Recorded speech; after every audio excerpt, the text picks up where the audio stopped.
शेतकऱ्यांच्या टाळूवरचं लोणी खाणारं सरकार आहे. शेतकऱ्यांना कुठलीही मदत न करण्याची भूमिका सरकारची अशी टीका विजय वडेट्टीवारांनी केली. शेतकरी बियाणं घेण्यासाठी उन्हाताणामध्ये रांगा लावतायत तर कृषी मंत्री विदेशामध्ये थंडीची मजा घेतायत असं विजय वडेट्टीवारांनी म्हटलंय. आणि या संदर्भात विजय वडेट्टीवार यांच्यासोबत संवाद साधला आमचे प्रतिनिधी विनोद राठोड यांनी. पाहूयात. विधानसभेचे विरोधी पक्षनेते विजय वडेट्टीवारजी आपल्यासोबत आहे. सर, तुम्ही आज एक ट्विट केलं आहे, त्या माध्यमातून शेतकऱ्या बियाणे घेण्यासाठी रांगाच्या रांगच लागल्या आहे.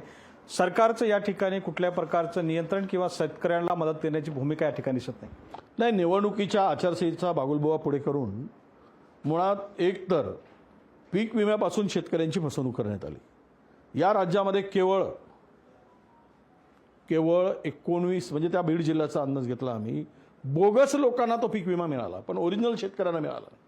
ज्या जिल्ह्याचे कृषी मंत्री स्वतः आहेत असं त्या ठिकाणी. या पलीकडे जाऊन पूर्ण मराठवाडा पिण्याच्या पाण्यासाठी वणवण भटकतो आहे.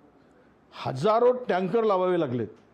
निवडणूक असल्यामुळे कारण सांगून त्या टंचाईकडे, पाण्याच्या दुष्काळाकडे कुणाचंही लक्ष नव्हतं. आता हंगाम सुरू होण्याची पाळी आली. मे एंडला आलो आम्ही. आपला मृग नक्षत्र पुढच्या महिन्यात सुरू होतो आहे. शेतकरी मशागत करतोय आणि खताची साठवण करतोय. निवडणूक झाल्यानंतर कृषी मंत्री गायब झालेत. यांना शेतकऱ्याशी काही देणं घेणं नाही.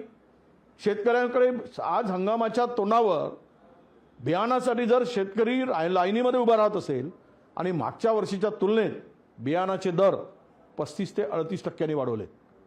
बियाणाचे दर वाढले. 35 ते 38% बियाणाचे दर वाढवत आहे. खतावरची सबसिडी संपवून टाकताय आणि आज शेतकऱ्याला वाऱ्यावर सोडून तुम्ही परदेश वाऱ्या करताय. तर सरकार आहे कोणासाठी? लाज वाटायला पाहिजे. शेतकऱ्यांना लाईनीत उभं करताय. आत्ताचा टेम्परेचर हा 45 डिग्री टेम्परेचर आहे आणि त्याला भटकायला लावताय. याचं पाप या सरकारला भोगावं लागेल. शेतकरी यांना माफ करणार नाही आणि अशा बेजबाबदार सरकारला यांची जागा शेतकरी दाखवेल हा आम्हाला विश्वास आहे. व्हिडिओ जर्नलिस्ट राजेश बनियारसह विनोद राठोड, लोकशाही मराठी, मुंबई.